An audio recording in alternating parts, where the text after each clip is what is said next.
I want to share with you how it got started.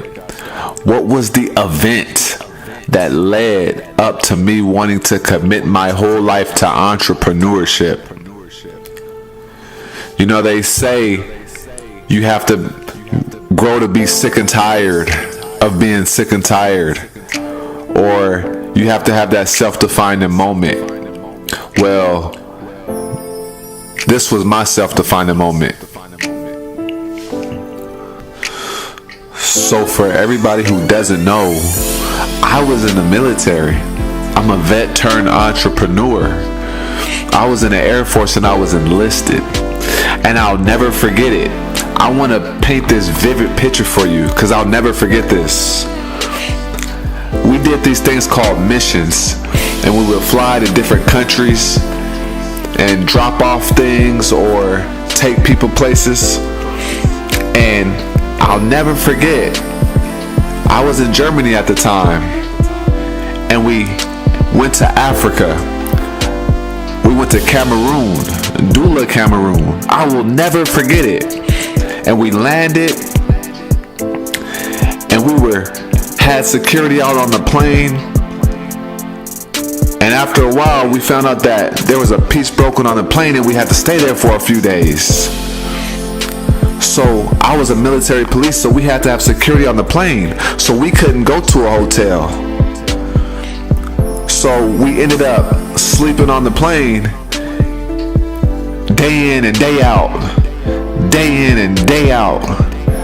Mosquitoes was eating my ass up because it was wet season over there, and mosquitoes like wet. They like moisture. And I remember I was sleeping on the plane up in towards the cockpit, and it was so hot, and I had long sleeves on, long pants on, and the mosquitoes was still just eating through it. I was like, man, this is bad. And after 5 days, we finally left. We stopped in Spain and we got back to Germany. I was so happy. I'm like, finally, no more mosquitoes, right? So we get back to Germany and time is going by. And one morning, I wake up. I'm throwing up, I'm vomiting, I'm sweating profusely. I'm sweating like I just got out of the swimming against Michael Phelps in the Olympics in that pool. And then I'm like, I'm sick. Why do I feel like this? So I called my supervisor and I ended up going to the hospital. They told me, you just have a fever, it's okay. The next day goes by and I feel the exact same way. So they start running some tests on me, some blood tests. And a day later, they call me, they say, you need to come in the ICU right now. I'm like, uh-oh, what's going on? So I get back to the hospital, come to find out, I had malaria. I got a disease from Africa. I thought I was about to die. It was crazy when I got told this. I'm in the ICU. I'm in the ICU for 6 total days. And here's the kicker. This is when I woke up. Nobody from my unit came until about 3 or 4 days later. My mom was calling me before somebody from my unit was. That ripped my soul out of me.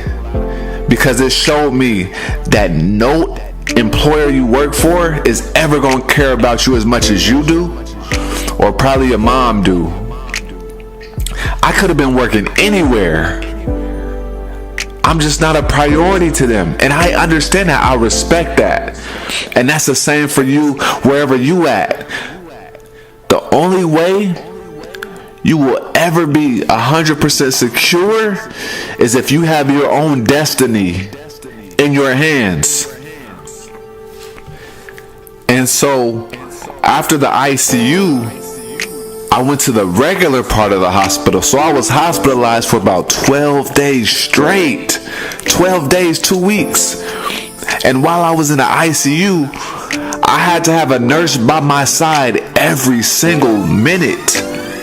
And there was a toilet about 2 feet from my bed, and I needed help getting escorted from my bed to the toilet. That's how weak I was. I never felt this way in my life. And I remember when I was laying down one day, I asked myself, is this how you want to go out? Is this how you want to die? And at the time, I was listening to Les Brown, and I would ask myself, if I was to die on this bed, can I say that I lived a full life? The answer was no. The answer was no. And from that experience, from that event, I knew that I would never be the same. That event transformed my life, and I'm so thankful for it. So thankful for it. And at the end of my stay at the hospital, the first time I walked in 2 weeks, I remember my legs were tingling. It felt weird. And I didn't understand that.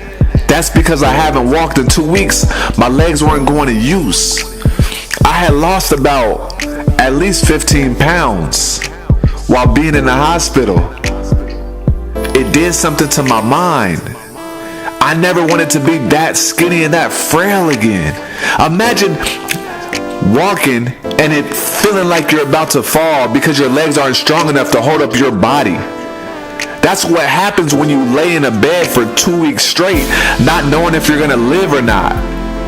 It did something to my mind. People say, why are you so passionate, Isaiah? Why won't you give up? This is why. This is why. And ever since that day, I've been committed to making myself a better person every single day, because I understand that I could die at any given time, and I want to leave a legacy. I want to leave something in this world. I want a piece of me to be in this world even after I'm gone. That's immortality. That's legacy. That's how you never die. That's what life is about. At that point in time in my life, I realized it wasn't about the cars. It wasn't about the money. It wasn't about what things look like. It was simply about the impact you made in people's lives.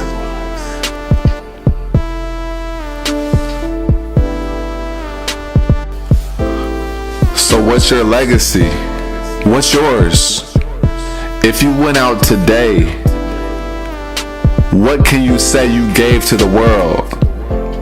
Would you be able to say that you gave it your all in this thing that we call life? This thing that we call life. Did you give it your all? Think about that. Did you? Did you leave it all out on the court? All out on the field? That's why entrepreneurship is so important. Entrepreneurship gives you a chance to express your best self. You get to express your best self. And the byproduct of you expressing your best self is your dreams coming true. You living a life that you want. You living a life that you deserve. You living a fulfilled life because the work that you're doing is fulfilling. So I challenge you right now, if you haven't given your best self to the world and expressed it, then go do so right now. Start that business right now. Start that movement right now. Start that scholarship. Start that nonprofit. You can only be 21 one time. I know so many people in their 30s and their 40s who wish they could be 21 again. Do you want to be that person who wishes you could do it again? You don't.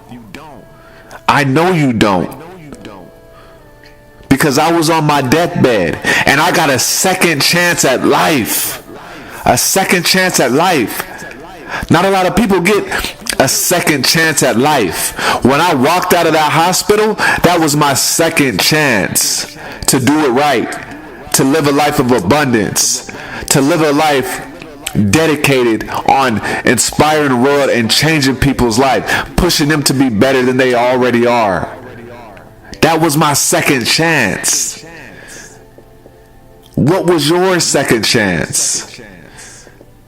Did you already get one and you didn't capitalize on it? We all hit rock bottom. We all have those moments where at the end of the day, you either going to go up or down. I was either going to stay the same, which is going down, or I was going to go up. I made the conscious decision to change my life forever. And you can too. So go do so. Go leave a legacy.